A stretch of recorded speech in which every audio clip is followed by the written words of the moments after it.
Good morning. Welcome back to Bethlehem. Just out for a little walk before church. Let's talk about the gear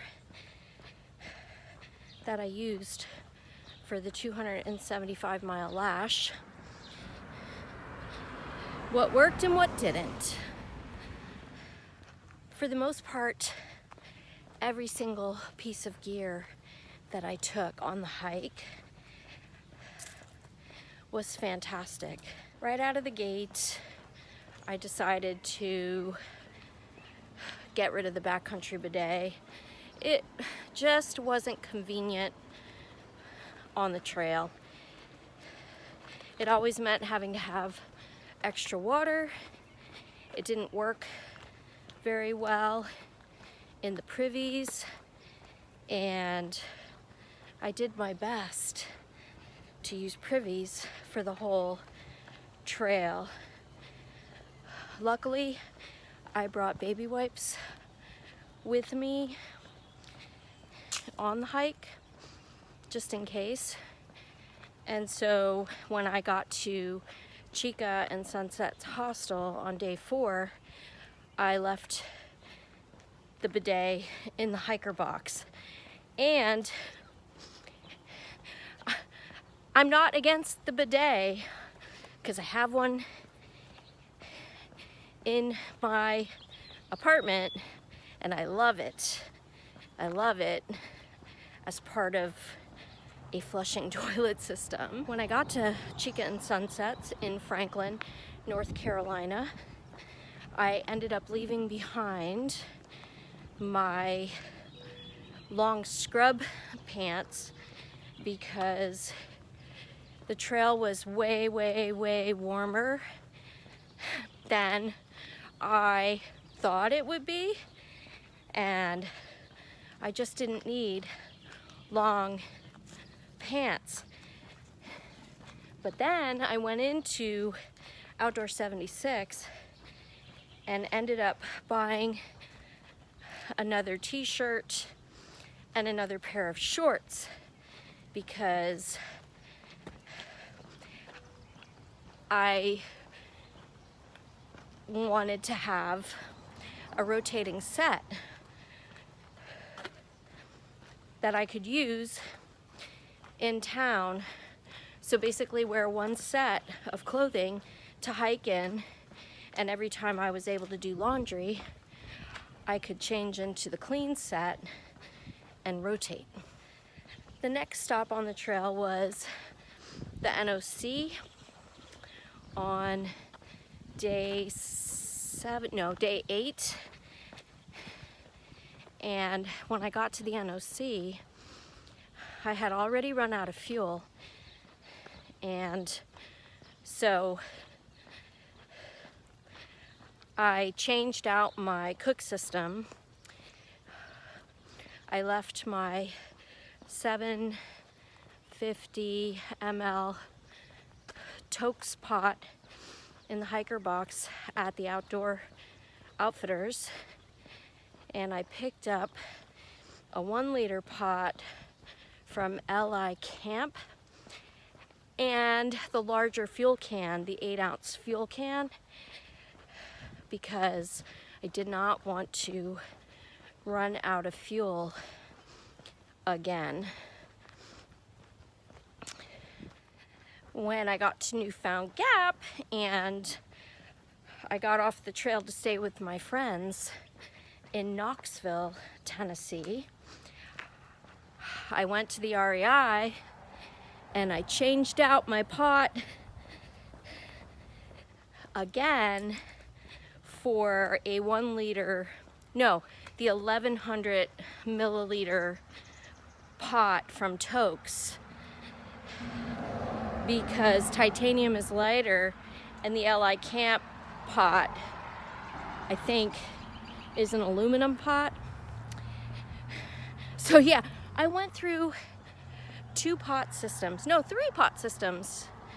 counting the Tokes.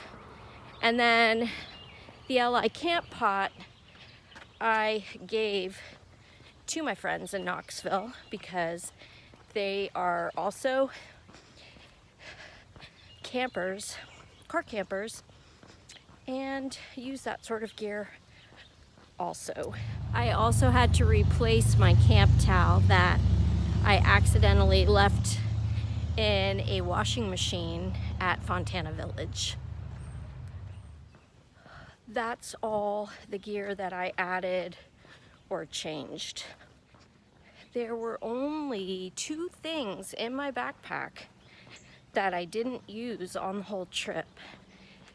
I did not use the waterproof mittens that I have from REI, and I did not use the bug net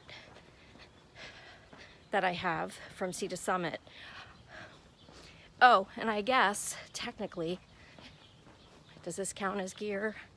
I didn't use my bug repellent either, although I should have, because there were lots of biting gnats. I guess they just weren't driving me that insane. They weren't swarming around my face, so I never used my bug repellent. But I will definitely keep those things in my kit, because there were days that when it rained really hard, it was quite chilly, and I could have used those rain mittens. I just never got cold enough to put them on, but I know that they're still important to have. I also had my gloves in the pockets of my puffy coat. I didn't use those either, but I would still hang on to them because there were cold days. As for the rest of the gear, I loved almost all of it. The backpack, the Hyperlight Mountain Gear Southwest backpack was super comfortable. I had no issues with it at all on the whole hike. The sleeping bag from Outdoor Vitals was fantastic because I could either get in all the way and be warm and cozy, or just flip it over and use it like a quilt. My Thermarest Neo Air X Lite for women, no issues. I have a Climate pillow that's got 4 chambers and kind of cradles your head. I've really enjoyed using that pillow for a few years now. My headlamp worked great. My battery bank worked great. The hoodie and booties that I got from Outdoor Vitals, I used them on a couple of occasions when it was cold and rainy and my feet were wet. Those were great. Yeah, I used my light long layer from Patagonia. I used my sun hoodie. I used my puffy. My rain gear worked as well as rain gear is gonna work. The only time that it got completely saturated was on the day that it rained on the trail. Heavy rain for the entire day, for like, it was like 2 inches of rain that fell on that day. I had no issues with the Big Agnes Copper Spur UL1 on the entire hike, but I have decided to upgrade, I guess it's an upgrade, or change tents going forward, because the only day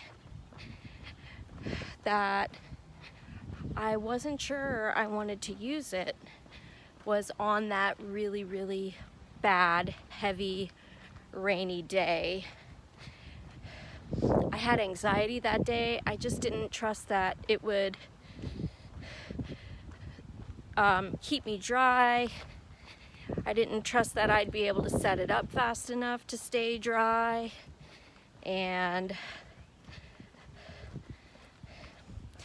it probably would be fine, but I made a change. Stay tuned for that video. So yeah, because I decided to change tents, it also means changing my trekking poles. So on the very last day, the day that I was flying home, I donated my Black Diamond trekking poles to another kid that was through hiking who had mismatched trekking poles, and he decided he wanted trekking poles, a matching set, so I gave them to him. So yeah, that's the overview of the gear. What worked, what didn't work, and what got changed. If you have any questions, be sure to leave them in the comments, and I'll answer them to the best of my ability. Thanks for watching. See you next time.